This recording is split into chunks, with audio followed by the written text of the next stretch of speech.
आज श्रावण सोमवारी की बहुत बहुत बधाई। शिव कृपा आप सब पर बनी रहे, करुणा बनी रहे, दया बनी रहे।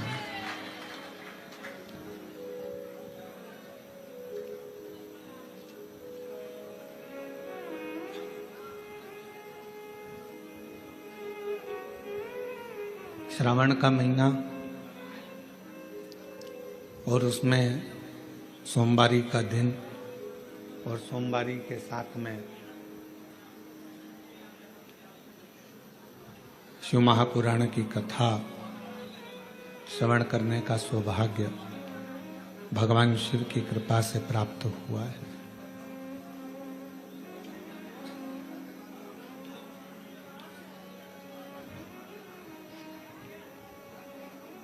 श्रावण का महीना किसी आडंबर के लिए या दिखावे के लिए नहीं है। श्रावण का महीना भगवान शिव की अविरल भक्ति को प्राप्त करने के लिए।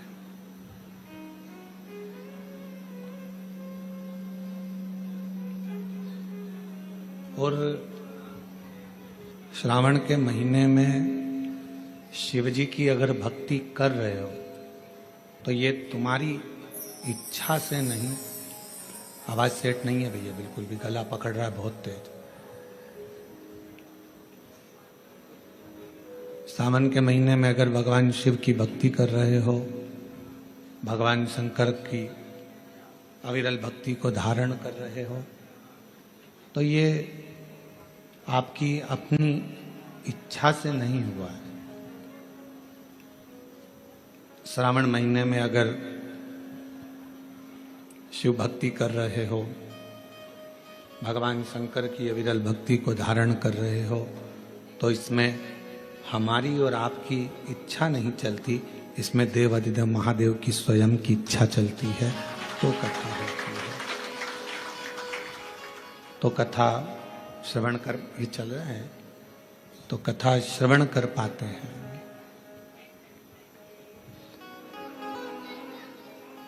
कल कथा में सुना था आपने और हमने कि शिव जी अपनी भक्ति से बल देते हैं।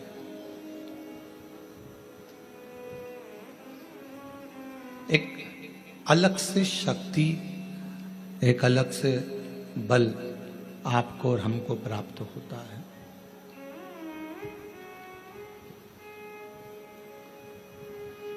और वो बल संसार में प्रगति के लिए, कार्य सिद्धि के लिए और अपने कर्तव्य को निभाने के लिए प्राप्त होता है।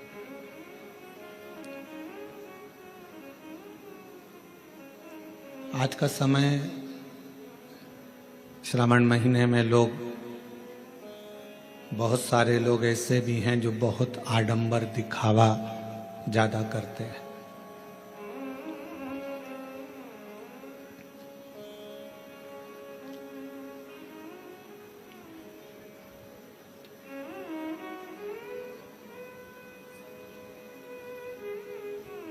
पर मेरे भगवान देवाधिदेव महादेव को ना तो आडंबर प्रिय है, ना उनको दिखावा प्रिय है। आज का व्यक्ति न ढंग के कपड़े पहन पाता है, आज का व्यक्ति न ढंग से रह पाता है, आज का व्यक्ति न ढंग से खा पाता है, आज का व्यक्ति न ढंग से सो पाता है, आज का व्यक्ति न ढंग से अपना जीवन जी पाता है। क्यों? क्योंकि वो अगर वस्त्र भी पहन रहा है तो स्वयं की आत्मा की प्रसन्नता के लिए नहीं पहन रहा, दूसरे को दिखाने के लिए कि आज मैं ये कलर की साड़ी पहन के जाऊंगी तो लोग को अच्छा लगेगा, आज मैं इस कलर का वस्त्र पहनकर जाऊंगा तो अच्छा लगेगा, आज मैं ऐसे कपड़े धारण करूंगी या करूंगा तो अच्छा लगेगा। ढंग का जीवन नहीं जी पाना।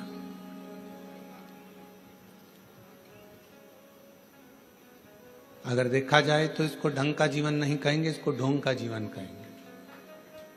ढंग का जीवन वो है जो अपनी आत्मा को अच्छा लगे, अपने मन को अच्छा लगे और अपने आप को अच्छा लगे वो धारण करना, अपने आप को अच्छा लगे वैसा भोजन करना, अपने आप को श्रेष्ठ लगे वैसी जिंदगी जीना, इसको ढंग की जिंदगी जीना कहते हैं।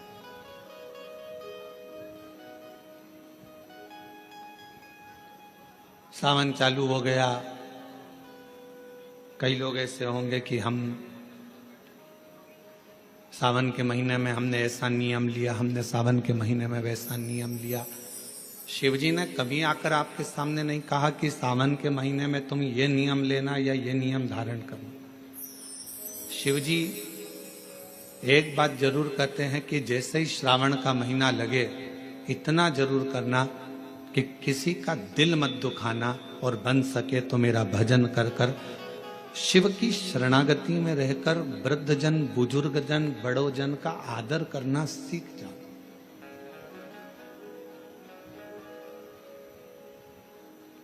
कुछ श्रेष्ठ कर्म हम अपनी जिंदगी में अगर करेंगे, कुछ श्रेष्ठ कार्य अगर हम अपनी जिंदगी में करेंगे तो वो हमारे लिए इस जन्म के लिए भी, अगले जन्म के लिए भी, सर्व जन्म के लिए कार्य है। और उसमें से एक है भगवान शिव की विरल भक्ति, उसमें से एक है भगवान का भजन। और मैंने तेरे ही भरोसे बाबा, तेरे ही भरोसे हवा बिच उड़ती जागी बाबा, डोर हत्तो छड़ी नाम कटी जाऊंगी, भोले मैं तेरी पतंग, शंभू मैं तेरी पतंग, हवा बिच उड़ती जावांगी बाबा, डोर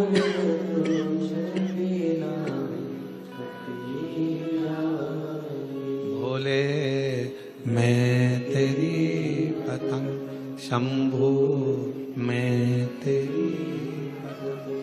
शिव कथा कर रही है। हम अपने जीवन को कुछ श्रेष्ठता से, हम अपने जीवन को कुछ अच्छी तरह से जीने का प्रयास करें। मंदिर जाओ, शिवालय जाओ, शंकर जी की अविरल भक्ति को धारण करो, भजन करो, पर बिना दिखावे के। हमारी पूजन को कौन देख रहा है इससे मतलब नहीं होना चाहिए। हमारे भजन को कौन सुन रहा है।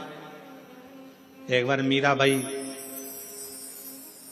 भगवान गिरधर गोपाल की अविरल भक्ति करने वाली मां मीराबाई भजन गा रही थी और वहीं से तानसेन निकल कर जा रहे थे। तानसेन ने मीराबाई का भजन सुना, तानसेन ने मीराबाई का भजन सुना और मीराबाई का भजन सुनकर तानसेन ने दीवार पर लिख दिया, कृपया राग में गाएं।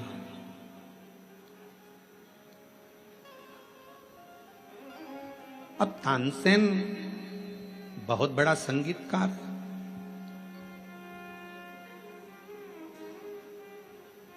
जो राजा के महल में निरंतर गाया करता है और दुनिया उसको सुनती है। तानसेन ने दीवार पर लिख दिया, कृपया राग में गाएं।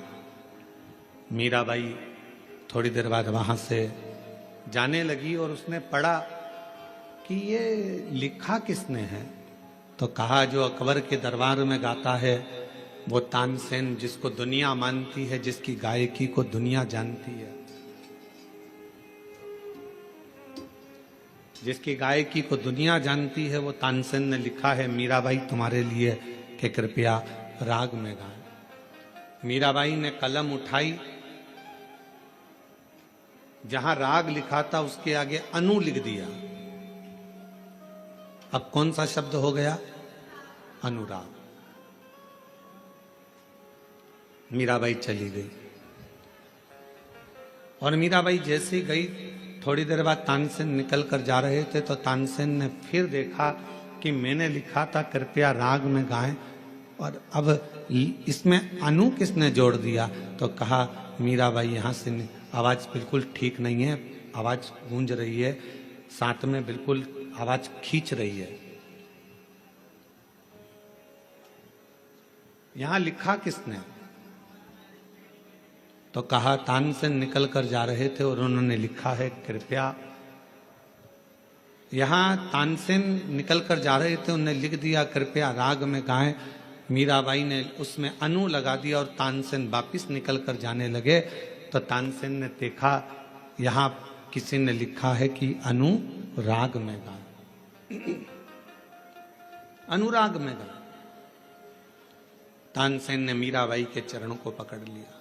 मीरा तो बिल्कुल सत्य कहती है कि भगवान को रिझाना है तो अनुराग में गाना होगा, और दुनिया को रिझाना है तो राग में गाना होगा।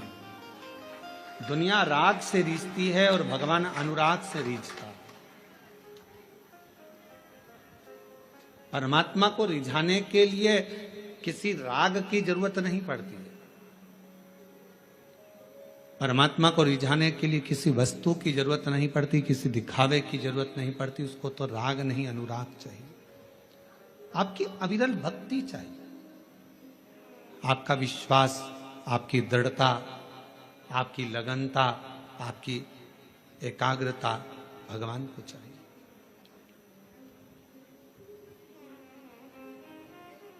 और जिसने भगवान को राग से नहीं अनुराग से निभाना,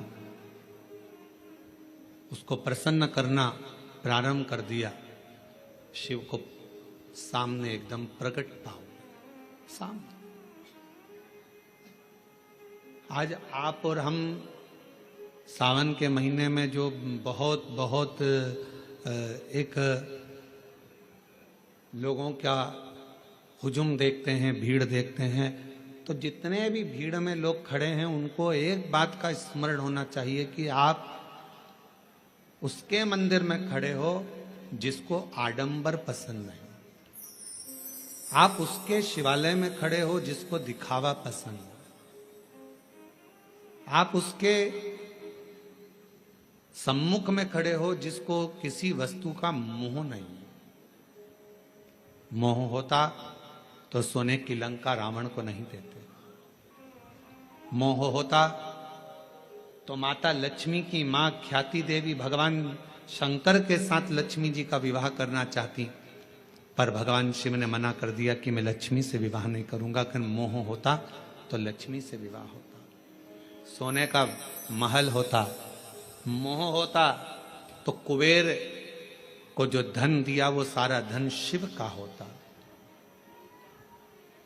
पर भगवान शंकर मोह को त्यागे हैं, काम को जलाकर भस्म करने वाले हैं, आसक्तियों से दूर है। तृष्णा वासना ये सब मेरे शिव से बहुत दूर है, ये उनके पास है ही। और शायद इसीलिए शंकर की भक्ति करने वाले को सबसे पहले शंकर भगवान खूब परखते हैं। एक एक रिश्तेदार को परखा देगा मेरा शंकर भगवान, एक एक व्यक्ति को परखा देगा शिव।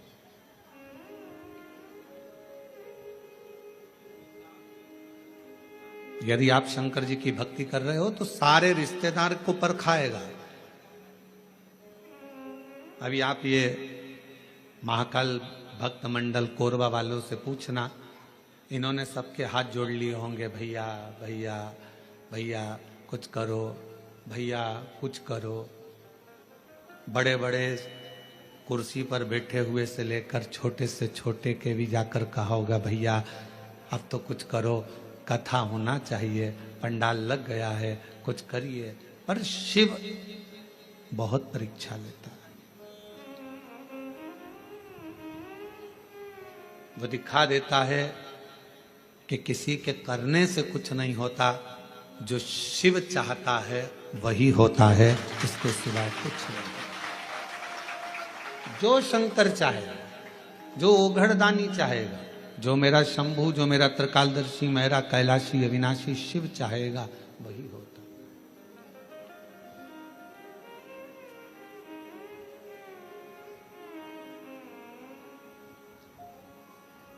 लाख कोई बुरा चाहे तो क्या होता है, वही होता है जो मेरा महादेव महाकाल चाहता है, वो चाहेगा। एक एक को परखाता है मेरा शंकर भगवान, एक एक को पूर्व की परीक्षा लेगा सब।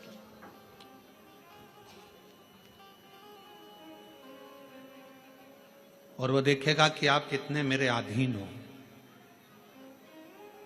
आपका समर्पण मेरे प्रति कितना है, आप कितने मेरे अधीन हो, कितना समर्पण है, कितना भजन करते हो, कितना स्मरण करते हो, कितना कीर्तन करते हो, कितना मंत्र जाप करते हो, वो देखेगा, वो चेक करेगा। और कितनी सुंदर बात कही हमने, पहले भी कथा में कही, आज फिर कोरबा के इस ऑनलाइन महापुराण कथा से सावन के महीने की सोमवारी पर फिर कहते हैं, अगर शंकर जी का मंदिर तुम जा रहे हो, शिव जी पे जल चढ़ाने के लिए जा रहे हो, तो निवेदन है बीच में तुम्हारी मौसी, काकी, मामा, फूफा, सहेली, रिश्तेदार का नातेदार, बेस्ट फ्रेंड किसी का भी घर पड़ जाए, शंकर के मंदिर जाते समय और शंकर के मंदिर से वापस घर आते समय किसी के दरवाजे पर मत रुको, सीधे अपने घर पर ही रुको। उसका कारण क्या है? आपको मालूम होगा कि ये सोमवार का दिन, सावन के महीने का सोमवार इतना प्रसिद्ध क्यों है? श्रावण के महीने के सोमवार का इतना महत्व क्यों होता है?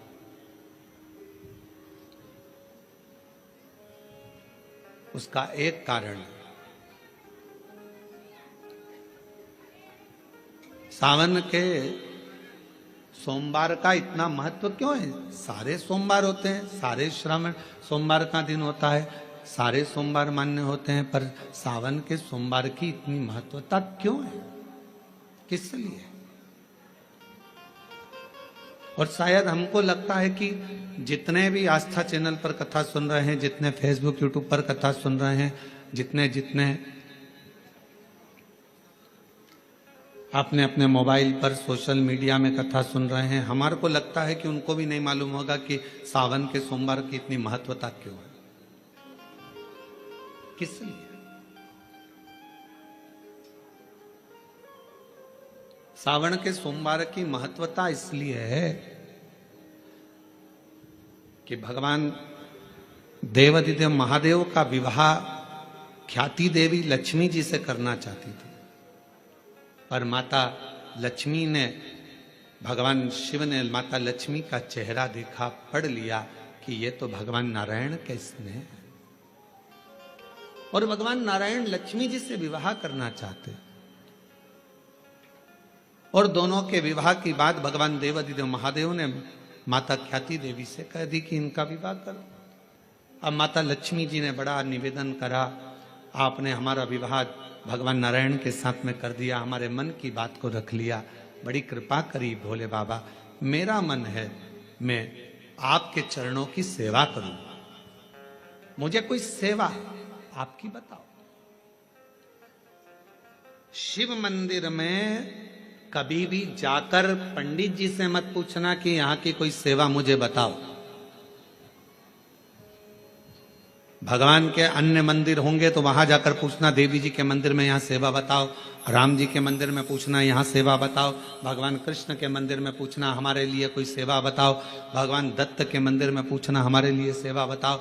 सारे मंदिरों में जाकर कहना कि हमारे लिए सेवा बताओ, और शिव जी के मंदिर में जाकर मत कहो कि हमारे लिए सेवा बताओ। वहां तो झाड़ू उठाओ, सेवा में लग जाओ, वहां तो निर्माल्य पड़ा है उसको उठाओ, विसर्जन में ले जाओ, वहां पोछा उठाओ, पोछा लगाना प्रारंभ कर दो, शिव जी का श्रृंगार करना प्रारंभ कर दो, शिव जी का सुंदर स्नान कराना प्रारंभ कर दो। शिव मंदिर में सेवा पूछी नहीं जाती, सेवा करी जाती।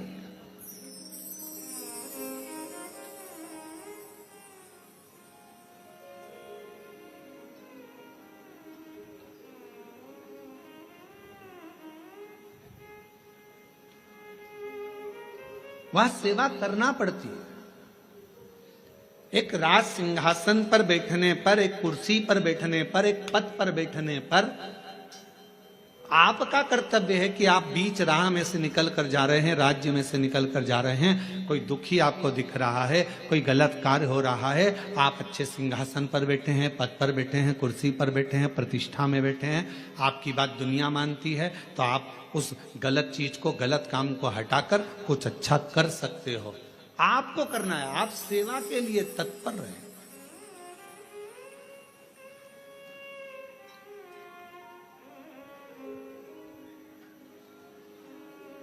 यहां चुनाव होते हैं, जम के तो बोलो, पार्षद बनते हैं, जम के बोलो, बनते हैं, अध्यक्ष बनते हैं, उपाध्यक्ष बनते हैं, सचिव बनते हैं, सारे पद दिए जाते हैं।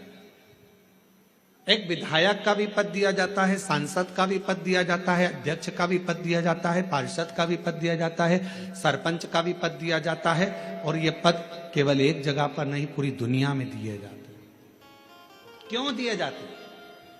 पार्षद जिस वार्ड का पार्षद होता है, जिस क्षेत्र का पार्षद होता है, उस क्षेत्र के पार्षद को, उस क्षेत्र के लोगों को बोलना ना पड़े कि पार्षद साहब हमारी ये नाली की प्रॉब्लम है, हमारी रोड की प्रॉब्लम है, हमारी ये प्रॉब्लम है। पार्षद उसी क्षेत्र का है, उसी कॉलोनी का है, उसी सोसाइटी का है। वो वहां घूमे और घूमने के बाद वो देखे कि मुझे सेवा का मौका कहाँ मिलेगा, मैं कहाँ सेवा करूं, मैं ये नाली बनवा दूं कि रोड बनवा दूं कि मुझे ये करना है। वहां कहना नहीं पड़े, शंकर के मंदिर में कहना ना पड़े कि तुम्हें ये करना। शिव मंदिर में जाकर कभी नहीं पूछना कि मुझे सेवा क्या करना। शिव मंदिर में तो जाकर सेवा का क्रम करो। अब लक्ष्मी जी पूछ रही हैं भोले बाबा से, आप मुझे बताओ, मैं आपकी सेवा में लगना चाहती हूं। शिव जी ने कहा कि मैं क्या सेवा बताऊं, आप जाओ भगवान नारायण की सेवा करो। तब लक्ष्मी जी ने सोचा कि देवाधिदेव महादेव मुझे सेवा नहीं बता रहे हैं। सावन का महीना था, सोमवार का दिन था। माता लक्ष्मी पूरे सावन के महीने में शिवालय में जाती, शंकर जी के कैलाश पर्वत पर जाकर खूब सेवा करती, खूब।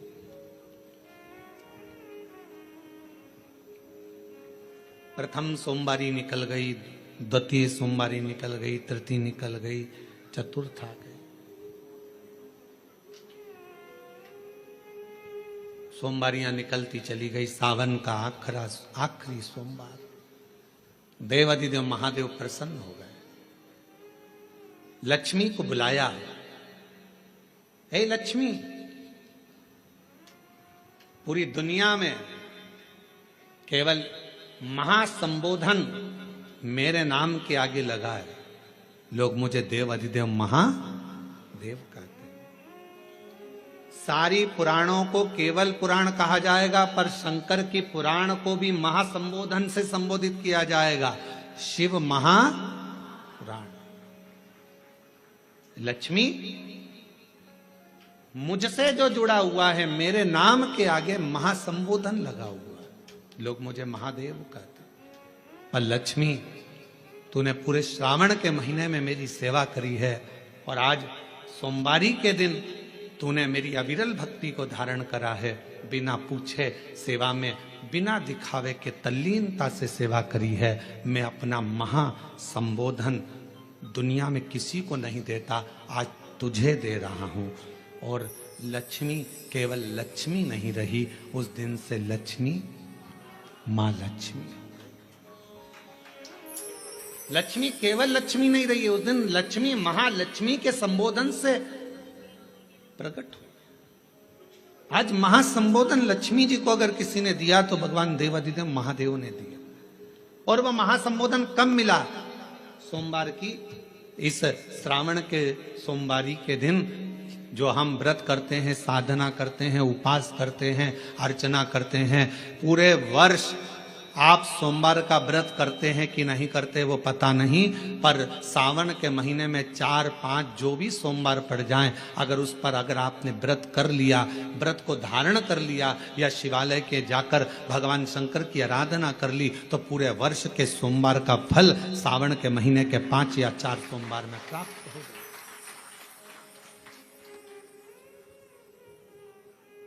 श्रावण के सोमवार की इतनी महत्वता है।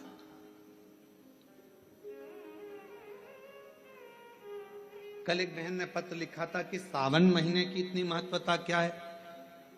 हमने शिव महापुराण के अंदर पढ़ा तो ऐसा सावन महीने का ज्यादा लेख शिव महापुराण के अंतर्गत नहीं मिला। श्रावण महीने की इतनी प्रबलता क्यों मानी गई? तो हमारा एक तो सोमवार का महत्व, सावन के सोमवार का महत्व क्या है, कोई आपसे पूछे तो आपको बताना चाहिए कि इस दिन लक्ष्मी को महालक्ष्मी कहा गया। शिव जी ने सफलता दी। कल वाला प्रश्न, शांति, दिशा और सफलता बिना मांगे मिलती है शिव के दरवाजे से। क्या क्या चीज? शांति, दिशा और सफलता। शिव के दरवाजे पर जाकर केवल आप सेवा करो, शिव के दरवाजे पर जाकर आप केवल जल अर्पित करो, शंकर जी की चौखट पर जाकर आप नमन करो, देवाधिदेव महादेव के शिवालय में जाकर प्रणाम करिए। भगवान शंकर की चौखट पर, द्वार पर अगर आप जा रहे हो, 3 चीजें आपको मांगना नहीं पड़ेगी। जैसे लक्ष्मी जी ने शिव जी से नहीं मांगा कि मुझे महासंबोधन दो, लक्ष्मी जी ने नहीं मांगा कि मुझे भगवान विष्णु दो, लक्ष्मी जी ने नहीं मांगा कि मुझे ये देना। लक्ष्मी जी तो शंकर भगवान की सेवा में लग गई, तो लक्ष्मी जी को 3 चीजें अपने आप मिल गई। एक शांति हृदय की, दूसरा दिशा, लक्ष्मी जी को कहाँ जाना है, और तीसरे नंबर पर सफलता। माता लक्ष्मी केवल लक्ष्मी नहीं रही, उनको महालक्ष्मी कहा। महालक्ष्मी। और फिर समझ लीजिए, लक्ष्मी में और महालक्ष्मी में बहुत बड़ा अंतर है। जरा सावधानी से सुनिएगा कथा को। आज सोमवारी का दिन है, सावन के महीने का, तो जितने शिव भक्त ऑनलाइन कथा को सुन रहे हैं, जितने आस्था चैनल पर, फेसबुक, यूट्यूब पर कथा को श्रवण कर रहे हैं, वो भी सावधानी से सुनिएगा। लक्ष्मी में और महालक्ष्मी में भी अंतर।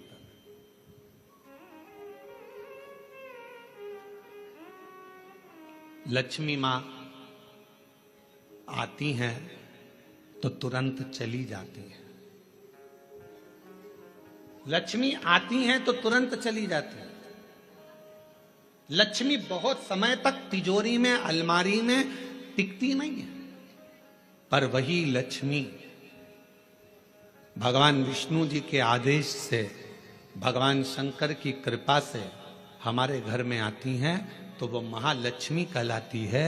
और महालक्ष्मी अपने घर को छोड़कर कभी नहीं जाती है, वो वहां सदा सदा रहती है। बोल बम का नारा है, श्री शिवाय। महालक्ष्मी हमारे घर में रहती है।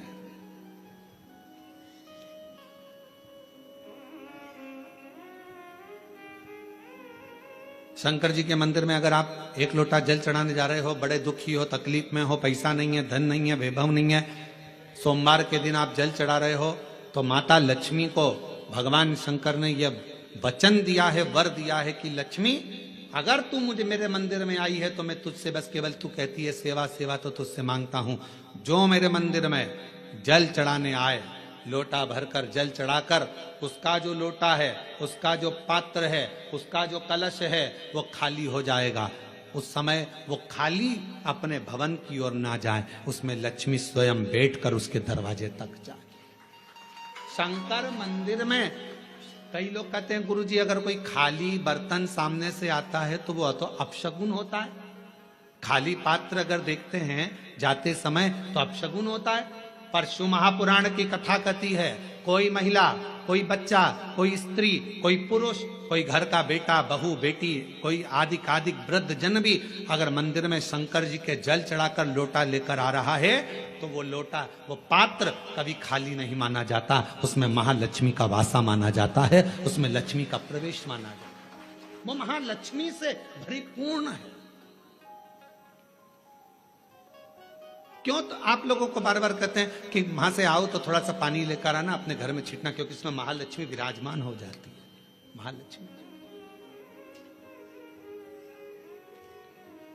आपके इधर ऐसा होता है कि नहीं होता हमको नहीं मालूम, पर हमारे उधर का एक नियम है कि प्राचीन नियम है पूर्वजों के हिसाब से कि जब हमारे यहाँ गणेश जी का विसर्जन करने जाते हैं, देवी जी का विसर्जन करने जाते हैं, नवरात्रे के बाद में जवारे का विसर्जन करने जाते हैं, तो विसर्जन करने के बाद नदी में से, तालाब में से, कुएं में से थोड़ा सा जल लेकर आते हैं। अब इधर है कि नहीं वो हमको नहीं मालूम, छत्तीसगढ़ का हमको नहीं मालूम, पर हमारे उधर का हमको लाते हैं ना।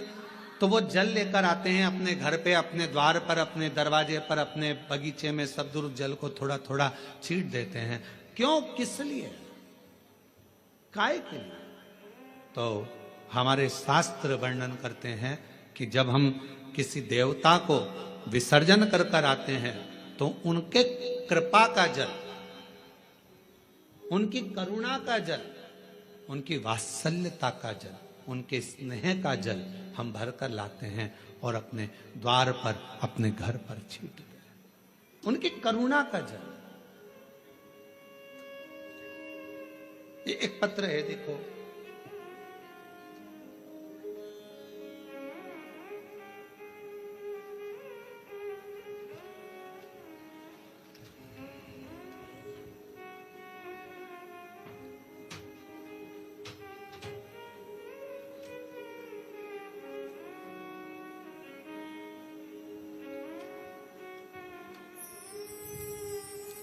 महाराज जी मेरा नाम शीला शर्मा है। कहीं बैठी हो तो हाथ हिला सकती हैं, शीला शर्मा। मेरे पति का नाम श्री ब्रह्मानंद शर्मा है। मैं गृहिणी हूं और ग्रस्त जीवन के साथ पूजा पाठ मेरा अधिक रुचि रहती है। पर गुरुदेव, मेरी 2 बेटी और 1 बेटा, मेरी दोनों बेटियां बड़ी और बेटा 21 वर्ष का हो गया था। 21 साल का बेटा अच्छी पढ़ाई कर रहा था, बहुत अच्छा था, पर एकदम उसको बुखार आया, संभल नहीं पाए और बुखार आते ही हम डॉक्टर को दिखाए।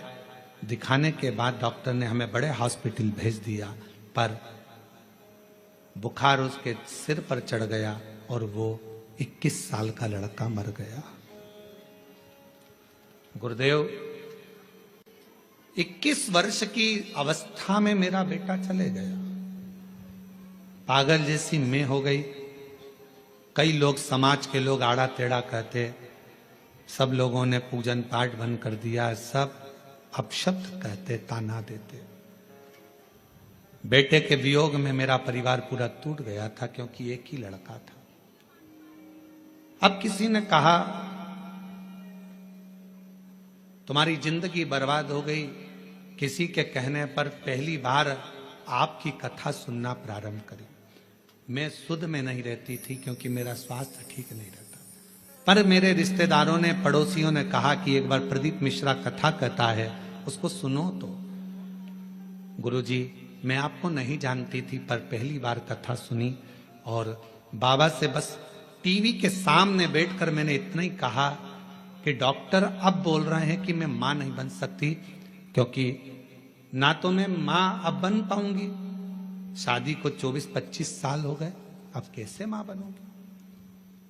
फिर भी बाबा से प्रार्थना करी, बाबा डॉक्टर के हिसाब से मैं मां नहीं बन सकती, पर तेरी कथा सुन रही हूं और वो सियोर वाला महाराज कहता है कि दिल से मांगोगे तो सब कुछ देगा। मुझे मुझे मुझे संतान दे दीजिए, मेरा पुत्र मुझे वापस दे दो। और मैं बाबा को धन्यवाद देती हूँ गुरुदेव। 21 साल का लड़का गया और बाबा ने फिर 24 साल के बाद मुझे पुत्र रत्न की प्राप्ति कराई। मैं बाबा को प्रणाम करने के लिए, कहीं बैठे हों तो आ सकते हैं। शिव की आराधना करना, शिव की उपासना करना, शिव की भक्ति करना कोई साधारण नहीं है। और मैंने तेरे भरोसे बाबा तेरे ही भरोसे हवा बिच उड़ती जावांगी, बाबा डोर हथो छड़ी नावे कटी जावांगी, भोले मैं तेरी शंभो मैं तेरी हवा बिच उड़ती जावांगी, बाबा डोर हथो छड़ी नावे कटी जावांगी, भोले मैं तेरी बदन शंभु मैं तेरी बदन। शिव के प्रति एक आश्रितता हो आपकी।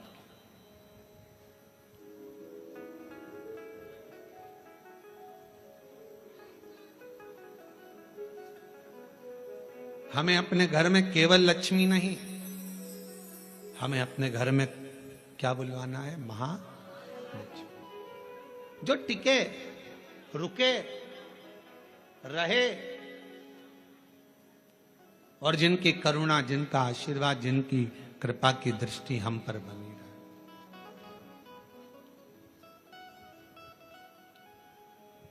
जिनकी करुणा की दृष्टि हम पर बनी रहे, जिनकी दया की दृष्टि हम पर बनी रहे। लोग कहते हैं सोमवार, सावन का सोमवार, हमने शिव पुराण में पढ़ा सावन के सोमवार का हमें इतना मिला नहीं, हमें इतना प्राप्त नहीं हुआ, हमें इतना देखने को नहीं मिला, हमें इतना सुनने को नहीं मिला, हमें इतना देखने को, श्रवण करने को नहीं मिला। निवेदन है। अब कोई पूछे कि श्रावण का इतना महत्व क्यों है? बैसाख का महीना भी आता है, ज्येष्ठ का महीना भी आता है, आषाढ़ भी आता है, भादो भी आता है, कार्तिक भी आता है, सारे महीने आते हैं, माघ भी आता है, फागुन भी आता है, ज्येष्ठा भी आता है, सारे महीने आते हैं। पर उसमें सबसे ज्यादा श्रेष्ठ शंकर भगवान के लिए अगर सबसे ज्यादा प्रबल माना जाता है तो श्रावण का महीना माना जाता है। आखिर श्रावण के महीने में ऐसा हुआ क्या था? श्रावण के महीने में इतना जरूर हुआ कि मंथन हुआ, मंथन में जो विष निकला भगवान शंकर ने पिया और देवताओं ने जल अभिषेक करा, तो ये तो है। पर श्रावण के महीने की महत्वता, एक महीने की महत्वता इतनी कैसे? कहा शिव महापुराण में वर्णन आता है, सृष्टि की रचना प्रारंभ हुई।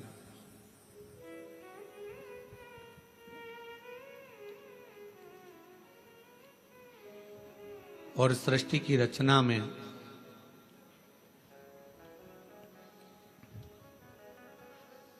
जब सृष्टि की रचना हो रही थी, सृष्टि की रचना में दक्ष प्रजापति के साथ में माता प्रसूति का विवाह हुआ। और प्रसूति का विवाह जब हो गया, प्रसूति की जब शादी दक्ष प्रजापति के साथ हो गई, कई कन्याओं का जन्म हुआ। कई कन्या,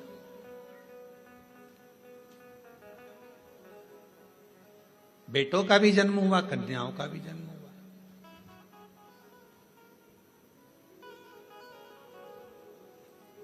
और आखिरी में, सबसे आखिरी में दक्ष प्रजापति ने मां जगत जननी दुर्गा जी की आराधना करी और उनके घर में एक बेटी का और जन्म हुआ जिसका नाम था सती।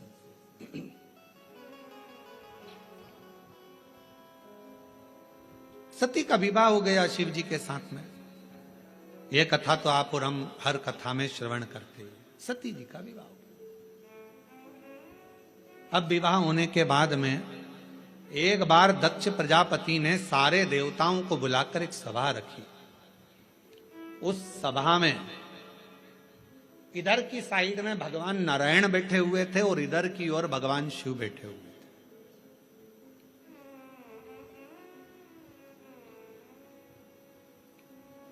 भगवान नारायण भगवान शंकर को देख रहे थे और शंकर भगवान नारायण को देख रहे थे।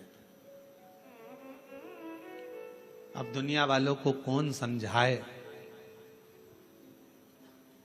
कि भगवान नारायण अगर सबसे ज्यादा प्रेम, सबसे ज्यादा अगर विश्वास और सबसे ज्यादा दृढ़ता और सबसे ज्यादा मेरे नारायण के दिल में अगर कोई बसे हुए हैं तो वो भगवान शंकर बसे हुए हैं, भगवान शिव बसे। और शिव जी से शंकर भगवान के हृदय में अगर कोई बसा हुआ है, शिव जी के हृदय में, शंकर भगवान के दिल में, शंकर भगवान के हृदय में, शंकर भगवान की चित्तवृत्ति में अगर कोई बसा हुआ है तो वह भगवान नारायण बसे। नारायण शिव के बिना नहीं और शिव नारायण के बिना।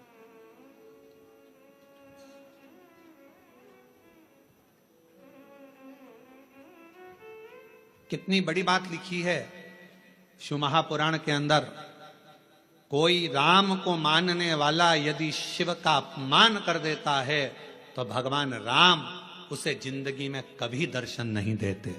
और शिव को मानने वाला यदि भगवान नारायण का, राम का, कृष्ण का अपमान कर देता है तो भगवान नारायण, कृष्ण, राम उसको दर्शन नहीं देते। शिव के बिना राम नहीं, राम के बिना शिव नहीं, राम के बिना शिव के बिना कृष्ण नहीं और कृष्ण के बिना शिव नहीं।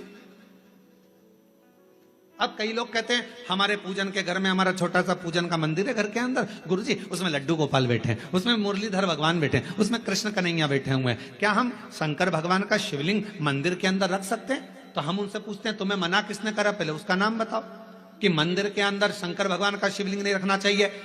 शास्त्र कहता है जिस जगह पर शालिग्राम भगवान है, जिस जगह पर लड्डू गोपाल जी हैं, उस जगह पर शंकर का होना बहुत जरूरी है। और जहां शंकर जी हैं वहां लड्डू गोपाल और शालिग्राम जी का होना जरूरी है। कौन मना करा? शिव पंचायत में 5 देवता हैं, आप लोगों को उनके नाम याद हैं। पहले नंबर पर सूर्य नारायण भगवान, दूसरे नंबर पर भगवान विष्णु, तीसरे नंबर पर गणेश जी महाराज, चौथे नंबर पर मां जगत जननी दुर्गा भवानी और 5वें नंबर पर देव अधिदेव महादेव। ये शिव पंचायत के 5 देव हैं। इस पंचायत के देवता का मतलब है कि हमारे घर के अंदर अगर लड्डू गोपाल जी विराजमान हैं तो हमारे घर के अंदर पूजन वाले स्थान में शंकर का शिवलिंग भी होना बहुत जरूरी है। शिव के बिना नारायण नहीं और नारायण के बिना शिव नहीं।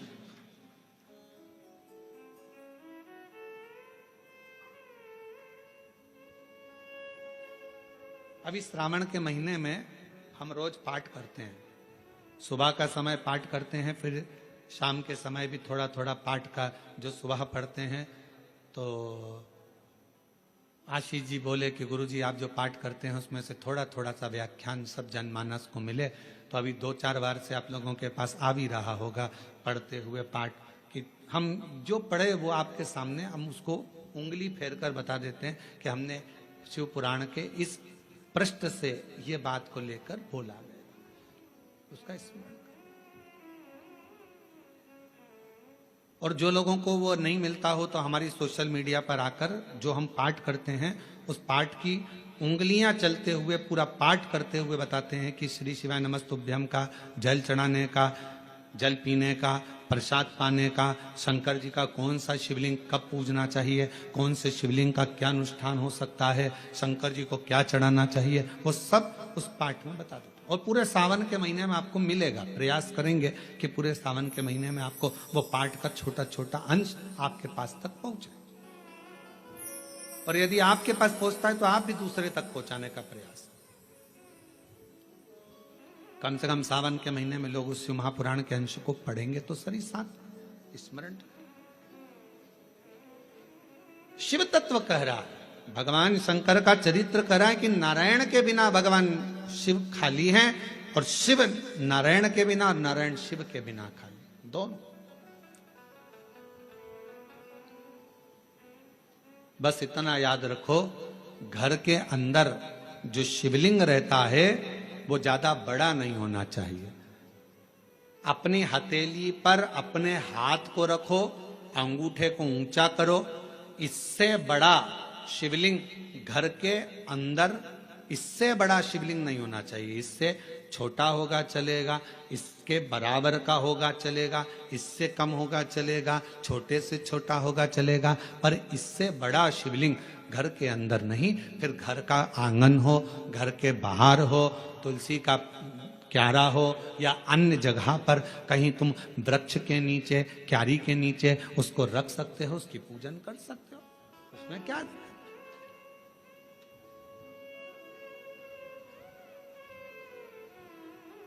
फिर उसको बाहर रखना पड़ेगा।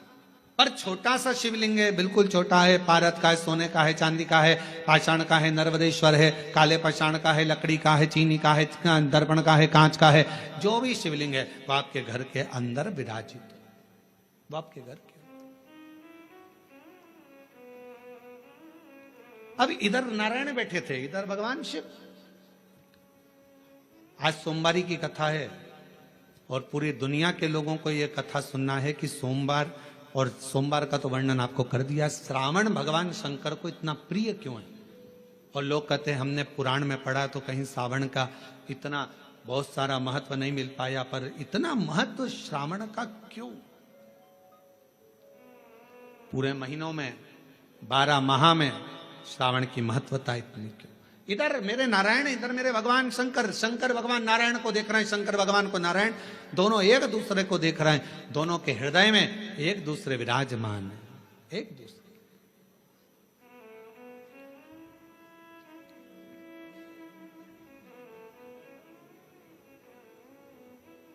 समय आया, दोनों सुध में थे, दोनों सुध। जब निगाहें मिलती है, पास में कौन देख रहा है, क्या कर रहा है, सूझ नहीं पड़ता। हमने देखा है कई कथा सुनने वालों को, उनका जब ध्यान लगता है भगवान में, तो पड़ोसन क्या कर रही है, क्या बोल रही है, कौन जा रहा, कौन आ रहा, उसे कोई सुध नहीं पड़ता। उसका तो दिल शिव में, उसका मन भगवान।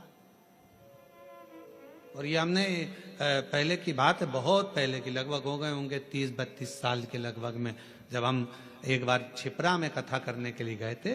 तो छिपरा में मध्य प्रदेश के पास में मांगलिया, इंदौर के पास में छिपरा है, वहाँ हम जब कथा करने गए तो हम ठहरे थे वहाँ पर मालू जी के यहाँ पर, तो वहाँ ठहरे थे और कथा चल रही थी मंडी में, मंडी भवन में, टीन शेड था, उसके नीचे कथा चल रही थी। और कथा के आयोजक थे राठी परिवार, वहाँ राठी जी, मोहन जी वगैरह वहाँ है छिपरा में, तो वो उसके आयोजक थे।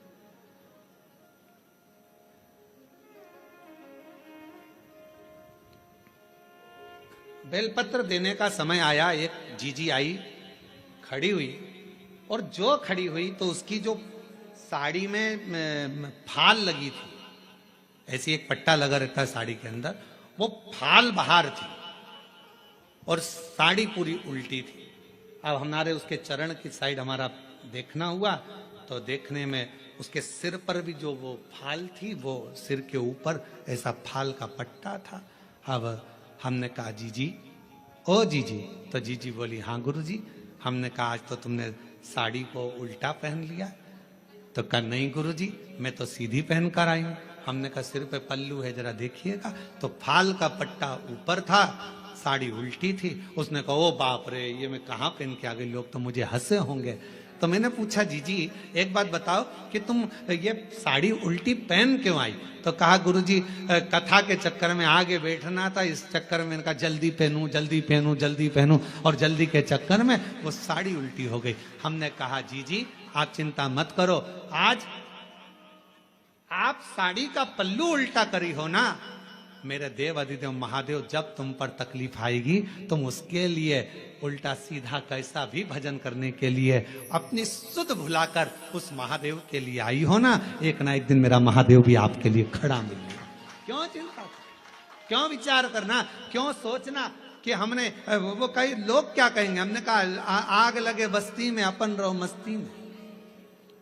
भगवान कृष्ण की गोपियों का प्रेम कृष्ण भगवान के प्रति कितना था कि गोपियां सुध भूल जाती थी कि लहंगा धरो शीस पर और दई चूनर पाओ, पतियन रोके नहीं रुकी, छोड़ चली घर। भगवान कृष्ण की कथा में श्रीमद् भागवत में आता है, गोपियां जब रास करने के लिए जाती थी, मुरली की धुन में ऐसी गोपियां सुध भूल जाती थी कि अपना लहंगा सिर पर, साड़ी चुंदड़ी पांव में बांध लेती थी, सुध नहीं रहता था। आंखों में लगाना रहता था सुरमा, होठों पे लगाना रहता थी लाली, लाली लगा लेती थी आंख में, सुरमा लगा लेती थी होठ में, सुरमा होठ में। और किसी किसी के दांत लंबे और होठ काले, होठ काले और दांत लंबे, तो नैन लाल, बाल खुले, बिंदी बड़ी सारी, बहुत बड़ी बिंदी। तो गांव के लोग भी देखकर कहते, पता नहीं कहां की बहू आई है, सुध नहीं पड़ती है, इतना स्वरूप बनाकर ना जाने कहां जा रही है।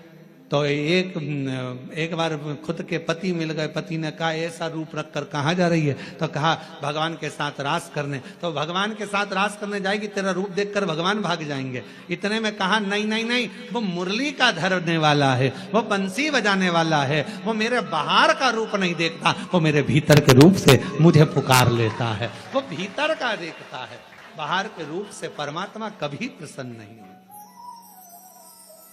बाहर क्या देखे, बाहर का रूप तो दुनिया को भाता है, मेरे परमात्मा बाहर का कभी रूप नहीं देखते कि तुम्हारा चेहरा क्या बोल रहा है, तुम्हारे नेत्र क्या बोल रहे हैं, तुम कितने सुंदर हो, कितने कैसे हो, नाक कैसी है, दांत कैसा है, मुख कैसा है, श्रवण शक्ति कैसी है, कर्ण कैसे हैं, भुकुटियां कैसी है, ये दुनिया के लोग देखेंगे। मेरा महादेव, मेरा ठाकुर, मेरा गोपाला, मेरा कृष्णा ऐसी चीजें नहीं देखता। मेरा बाबा तो केवल तुम्हारे हृदय का भाव देखता है। निर्मल मन सो मोहि पावा, मोहि छल छिद्र कपट ना भावा। मुझे केवल तुम्हारा मन, शुद्ध भाव, शुद्ध चित्त चाहिए। श्रावण की महत्वता कितनी है, इधर नारायण, इधर भगवान शंकर, दोनों एक दूसरे को देख रहे हैं, दोनों की सुध नहीं है, दोनों की सुध। छोड़ दिया मैंने खाना पीना तेरी याद में, छोड़ दिया मैंने खाना पीना तेरी याद में, मेरे दिल में उठे है पीड़ सखीरी, वृंदावन जाऊंगी, काशी जाऊंगी सखी, वृंदावन जाऊंगी। ये मन की पीड़ है।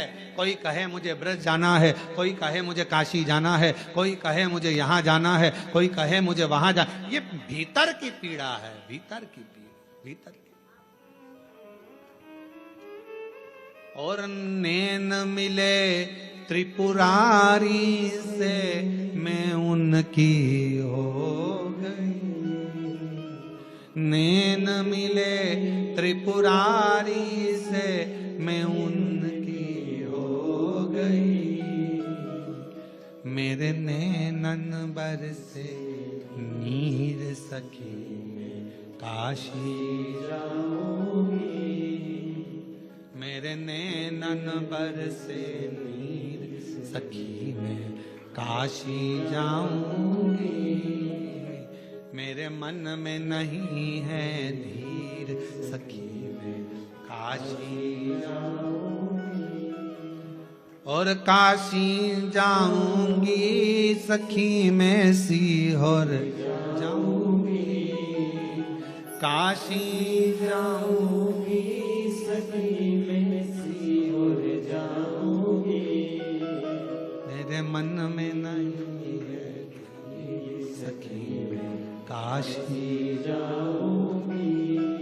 इधर से भगवान नारायण, इधर से भगवान शिव एक दूसरे को देख रहे हैं, एक दूसरे को निहार रहे हैं, दोनों की शुद्धता चली गई है। इतनी देर में दक्ष प्रजापति का आगमन हो रहा, दक्ष प्रजापति आ रहे और दक्ष प्रजापति का आगमन।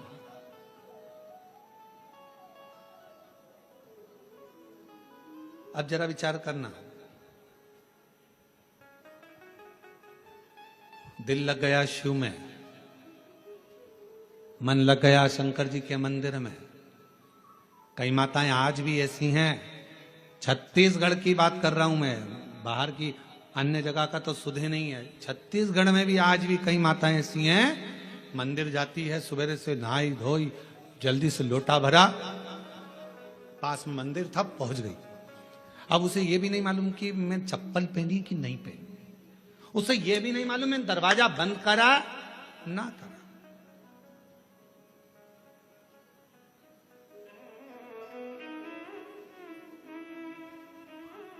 उसे सुध नहीं है इतना कि मैंने द्वार बंद करा कि ना करा, मैंने कुछ बंद करा, वो तो बस लोटा भरा पानी का, लाइट सब चालू कर दी, रसोई घर की पूरी लाइटें चालू कर, और फिर घर की बहुएं सुबह से, मम्मी तुम मंदिर जाती हो, पूरी लाइट चालू कर दी, पूरा घर का दरवाजा खुला छोड़ दिया, कोई घुस जाए तो, और तुमने पूरा खोल कर चल।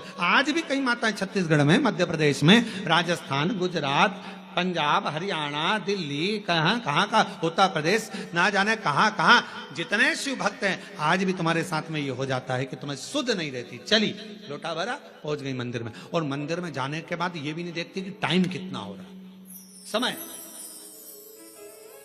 बस जल चढ़ाया, बैठी, श्री शिवाय नमस्तुभ्यं, श्री शिवाय नमस्तुभ्यं, श्री शिवाय नमस्तुभ्यं, श्री शिवाय। सुध नहीं, एक पत्र है, अच्छा है, देखिए।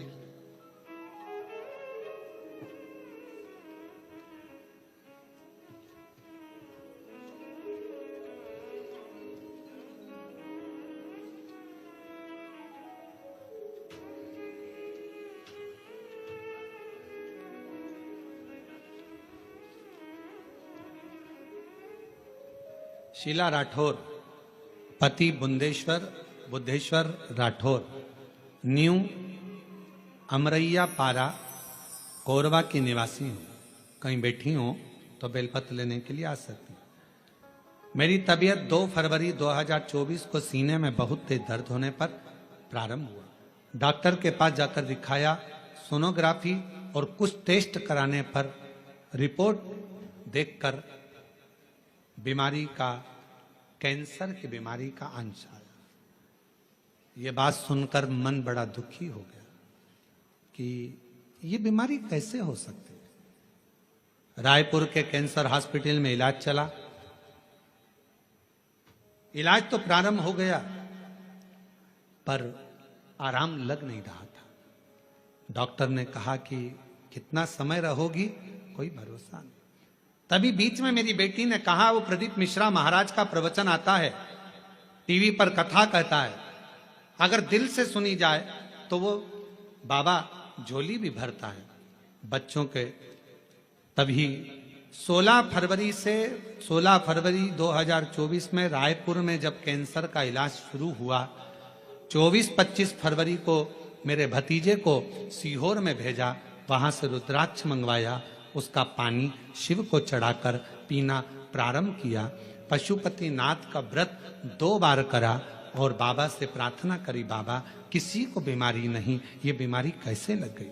गुरुदेव, फरवरी में इलाज चालू हुआ, 12 जुलाई 2024 को ऑपरेशन हुआ। ऑपरेशन होने के बाद हालत और ज्यादा खराब हो गई। अब करें तो करें क्या, कौन लाए जल। तब शिव पर आश्रित होकर फिर रुद्राक्ष का जल देना प्रारंभ करा, और रुद्राक्ष का पानी और बेलपत्र जब देना प्रारंभ करा, 7 मार्च 2025 को पुनः वापिस तकलीफ जब बढ़ने लगी तो जांच के लिए रायपुर लेकर गए। जब रायपुर लेकर गए तो सारी जांचें फिर कराना प्रारंभ करी, तो बाबा की ऐसी कृपा हुई कि सारी रिपोर्ट नील आ गई और कैंसर शरीर में नहीं था। हम बाबा को प्रणाम करने के लिए आए, बाबा को नमन करने। एक शिव तत्व,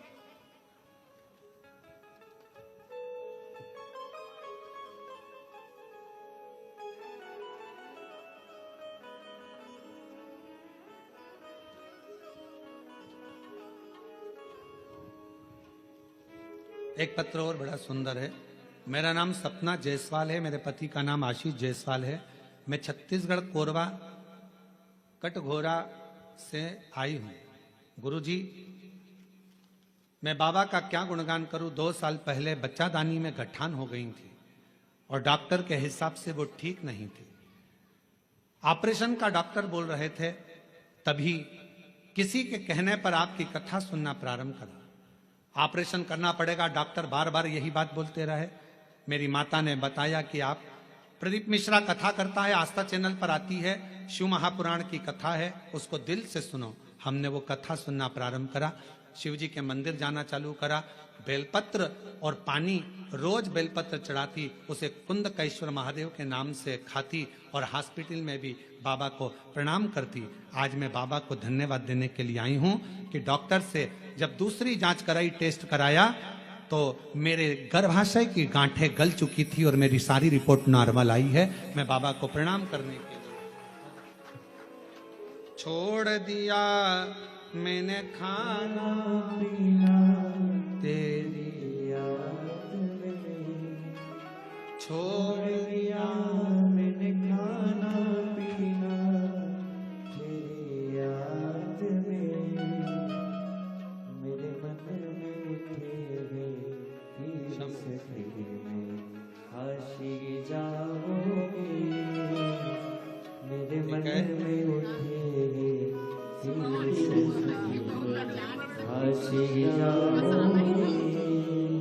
काशी जाओगी सखी में सीहोर जाओगी, काशी जाओगी सखी में सीहोर जाओगी, मेरे मन में नहीं है धीर सखी में काशी जाऊंगी, मेरे मन में नहीं है धीर सखी में काशी जाऊंगी, काशी जाऊंगी सखी में सीहोर जाऊंगी, काशी जाऊंगी सखी में सीहोर जाऊंगी, मेरे मन में नहीं है धीर सखी में काशी जाऊंगी। शिव पर करा भरोसा, शिव पर करा दृढ़ता, विश्वास एक ना एक दिन सुख प्रदान जरूर करता, सुख देता है। आपका विश्वास क्या है, दृढ़ता क्या है? सुध बांध कर रखो, सुध।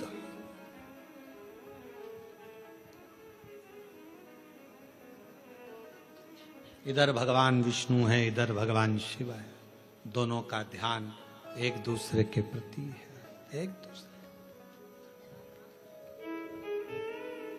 और शंभु शरण मांगू घड़ी रे घड़ी, दुख काटो दया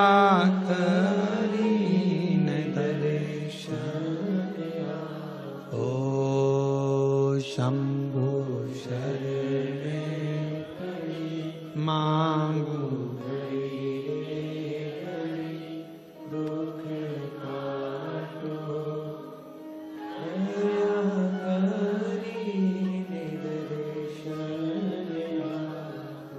आपको केवल शिव की भक्ति पर ध्यान देना है, शंकर पर जैसे भगवान नारायण भगवान शिव पर, भगवान शिव भगवान नारायण पर ध्यान देना। एक बार भगवान के पास में 3 लोग गए, एक उद्योगपति, एक व्यापारी और एक चोर। तीनों भगवान के पास में गए, भगवान से कहा, प्रभु हम तुम्हारी तपस्या कर रहे हैं, हमें वर दीजिए। भगवान प्रसन्न हो गए। शंकर जी ने पूछा, मांग तुझे क्या चाहिए? सबसे पहले उद्योगपति तू आ। उद्योगपति से पूछा, तुझे क्या चाहिए, बोल। 90 करोड़ रुपए दे दो मुझे प्रभु, 4 गाड़ी, 2 बंगले, 10-20 फैक्ट्रियां दे दो प्रभु। शिव जी ने कहा, तथास्तु, 90 करोड़ तुझे दिए। अब व्यापारी से कहा तू मांग, व्यापारी कहने लगा जो इसने मांगा वही मुझे दे दो प्रभु। शंकर भगवान ने कहा दिए 90 करोड़ तेरे को भी दिए। अब तीसरे नंबर पर चोर आया, तू मांग। चोर कहने लगा इन दोनों का एड्रेस दे दो प्रभु, इन दोनों।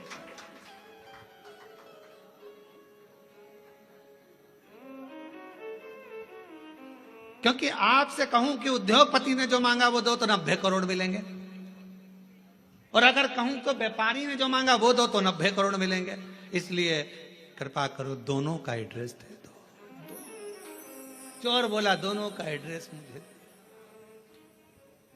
बस यही प्रसंग को ध्यान में रखना कि हमें 90 करोड़ नहीं, हमें शंकर के दरवाजे का एड्रेस मिल जाए, शिव की चौखट मिल जाए, शंकर का द्वार मिल जाए, और उसके द्वार से बढ़कर क्या चाहिए।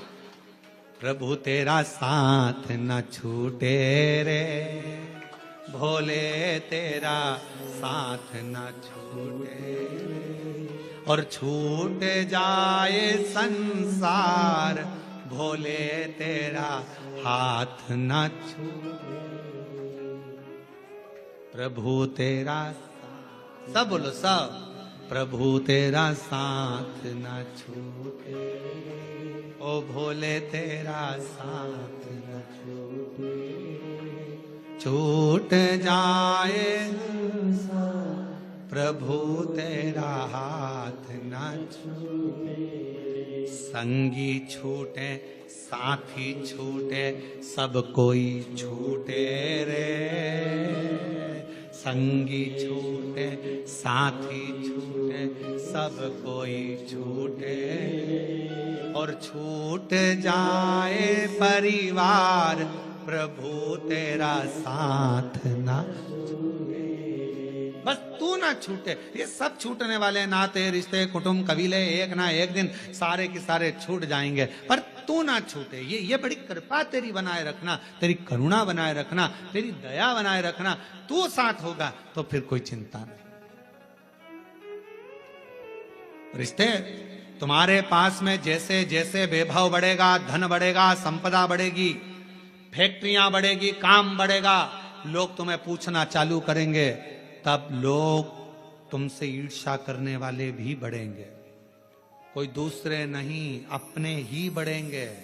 खूब कहेंगे ये चली अकड़ के देखो तो कितनी अकड़ में रहती है, भले बेचारी जैसी रहती थी वैसी रह रही है।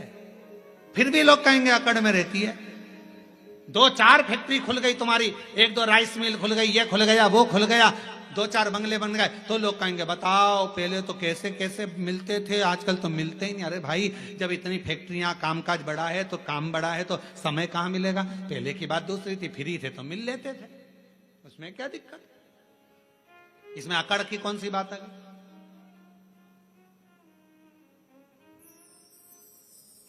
पर दुनिया की रीत है, वो दुनिया में दोष देखते हैं। शिव जी और भगवान नारायण दोनों एक दूसरे को देख रहे थे। सावन की महत्वता क्यों है, ये शिव महापुराण की कथा कर रही है। दोनों एक दूसरे को देख रहे। दक्ष प्रजापति का आगमन हुआ, उसी सभा में दक्ष प्रजापति का आगमन हुआ तो दक्ष प्रजापति ने आते ही कुछ नहीं देखा, सबसे पहले अपने दामाद को देखा।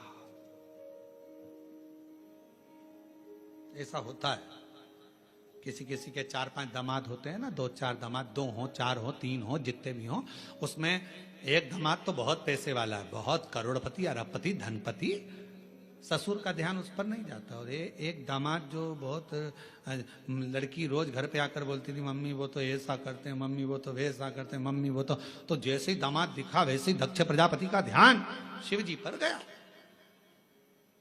सब बैठे थे, रति के पति कामदेव भी बैठे थे, भगवान विष्णु भी बैठे थे, ब्रह्मा जी बैठे थे, सारे के सारे सभा में इंद्रदेव सब बैठे थे, चंद्रदेव आदि शंकर, दक्ष प्रजापति के 60 दामाद वहीं पर बैठे हुए थे। उन पर ध्यान नहीं गया, पर ध्यान किस पर गया।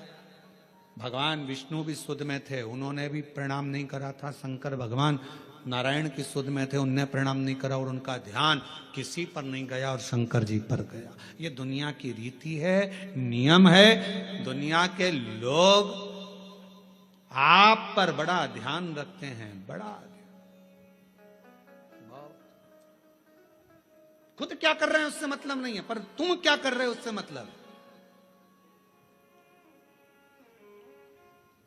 जो जितना बढ़ता चले जाता है उतना कैमरे की निगाह में आता चले जाता है। पूछना किसी से, पूछो किसी से।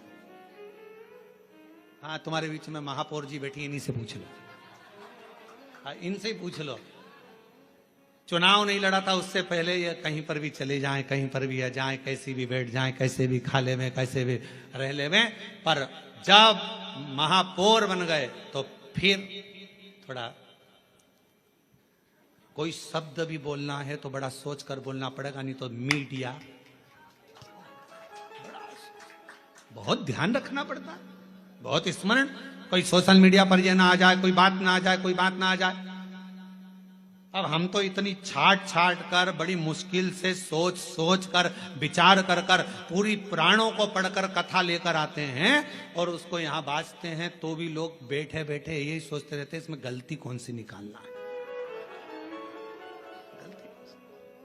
आज महाराज कुछ बोलेगा तो मैं उसमें गलती निकाल लूंगा, गलती निकाल लूंगा तो पुतले जलाऊंगा। अब उनको लगता है पुतला जलाने से महाराज अच्छा हो जाएगा। अरे भाई, गलती करना मनुष्य का काम है और माफ करना उस परमात्मा का काम है। अगर मानव गलती नहीं करेगा तो कौन करेगा? कौन करेगा?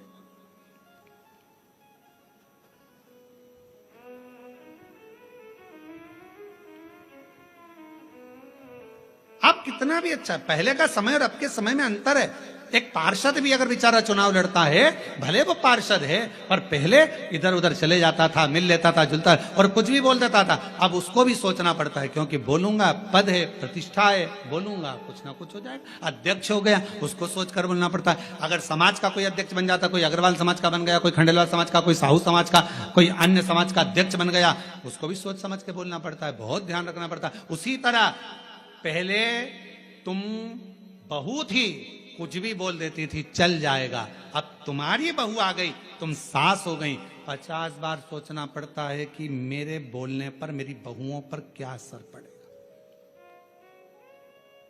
पहले तुम्हारा मन करता था, रसोई घर में गई, बनाया, चाट बनाई, भेल बनाई और खा खुआ के और बढ़िया बड़ा पाव वगैरह सब बना बुनो के खा पी के अपने कमरे में जाती। बहू थी, अब तुम सास बन गई, अब तुम खुद रसोई घर में नहीं जा सकती। अब तुम्हें कहना पड़ेगा बेटा आज मेरा मन कर रहा है, और मन करेगा तो भी नहीं खा पाओगी री, मन करेगा तो भी नहीं खा पाओगी, क्योंकि बहुएं कहेंगी बताओ मम्मी का दिन भर जुबान चलती रहती है, तो बेचारी वो भी ना खा पावे है। तो फिर वो बना रही है, जो सब्जी बना लेगी बेचारी सास खा लेगी, जो बनाएगी वो सास खा लेगी, कभी नहीं कहेगी कि ये बनाओ कि जो, और रोटी भी नहीं होगी तो बची हुई कल की खा लेगी, सुबह की खा लेगी, पर कभी नहीं कहेगी। क्यों? क्योंकि उसका पद बढ़ गया। पद पिता का बढ़ा, उसको भी मर्यादा में रहना पड़ा। माँ का पद बढ़ा, उसको भी मर्यादा में रहना पड़ा। अगर गुरु का पद बढ़ा, उसको भी मर्यादा में रहना पड़ा। एक अतिथि का पद बढ़ा, उसको भी मर्यादा में रहना पड़ा। एक धीरे धीरे पुलिस कर्मचारी कांस्टेबल से जब टीआई बना, टीआई से ऑफिसर बनता बनता बनता बनता ऊंचे पद पर पहुंच गया, तो उसको भी कायदे में रहना पड़ेगा। पद बहुत ध्यान रखने वाला। पर दक्ष प्रजापति का ध्यान भगवान विष्णु पर नहीं गया, दक्ष प्रजापति का ध्यान सीधे शिव जी पर गया। क्यों? भोले थे, सहज थे, सरल थे, ऊंचे पद पर बैठे थे, देव अधिदेव महादेव थे, इसलिए सबसे पहला ध्यान उनका शंकर जी पर गया। और शिव जी पर क्यों गया? ये तो सब देव हैं, तुम तो महादेव हो ना, और महादेव होकर मैं तुम्हारा ससुर, तुमने मुझे प्रणाम नहीं करा। दक्ष प्रजापति अपने सिंहासन पर नहीं बैठे, बीच में खड़े होकर शंकर भगवान की ओर इशारा कर कर कहा, ए शिव, मैंने अपनी बेटी सती का विवाह तेरे साथ में करा है, तुम्हारे साथ मैंने अपनी बेटी को ब्याया है, और शंकर तुमने अपने ससुर का सम्मान नहीं करा है, मैं तुम्हें श्राप देता हूं, तुम शमशान में निवास करोगे। शंकर भगवान भगवान विष्णु को देख रहे थे। उनको तो ये भी नहीं मालूम कि इन्होंने श्राप दे दिया, क्योंकि दिल जब भगवान में लगा हो तो कौन क्या दे रहा है किसी को नहीं मालूम। कभी कभी कथा में मन लगा रहता है तो पानी की बोतल देने वाला आता है ना, तो वो बोतल लेकर देता रहता है, लो लो, तो उस पर ध्यान ही नहीं जाता कि पानी की बोतल लूं कि यहाँ जो मिल रहा है वो लूं।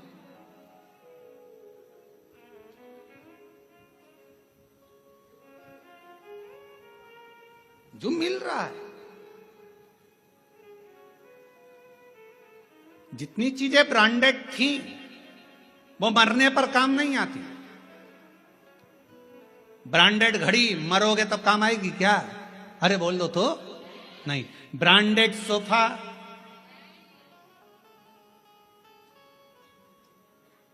ब्रांडेड नेकलेस नहीं, ब्रांडेड गाड़ी नहीं, ब्रांडेड कपड़े नहीं।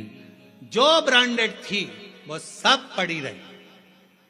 और रखना, पूरी ब्रांडेड चीजें मरने पर कोई काम नहीं आती, पर जब व्यक्ति मरता है उस समय पर जो भगवान ने दिया है निशुल्क फ्री, जिस पे ब्रांडेड नहीं भी लिखा है, गंगा का जल और तुलसी का दल मरने पर बहुत काम आता है।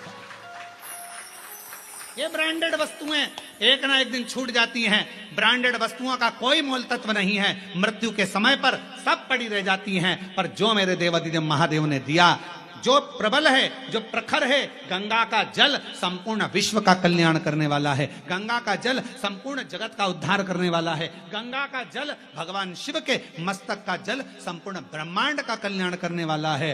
वो भले उस पर कोई लेवल ना चिपका हो ब्रांडेड का, पर वो गंगा का जल जो भगवान शंकर के मस्तक का है, वो गंगा का जल जो भगवान विष्णु के चरणारविंद का है, वो गंगा का जल संपूर्ण जगत का कल्याण करने वाला है। कहते हैं गंगा माँ को अगर कोसों दूर बैठकर भी याद कर लिया जाए तो उस व्यक्ति को नरक नहीं भोगना पड़ता। वो गंगा का जल इतना कारगर होता है, वो गंगा का जल इतना प्रबल होता है।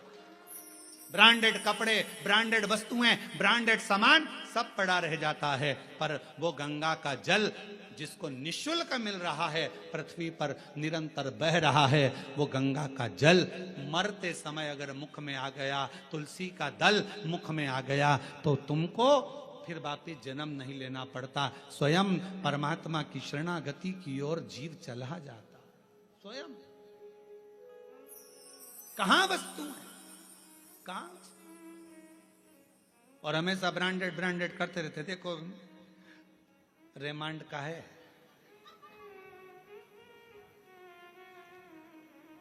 इतने सारे सेठ मरे, कितने लोग करोड़पति मरे, आज तक उन्होंने अपनी वसीयत में नहीं लिखा रे कफन रेमांड का लाना, ये वाली कंपनी का कफन लाना, ये वाली कंपनी की मटकी लाना, और ये वाली कंपनी की लकड़ी लाना, और ये वाली कंपनी की चिता बनाना, और कंपनी का ही बांस लाना, और कंपनी का ही घास लाना।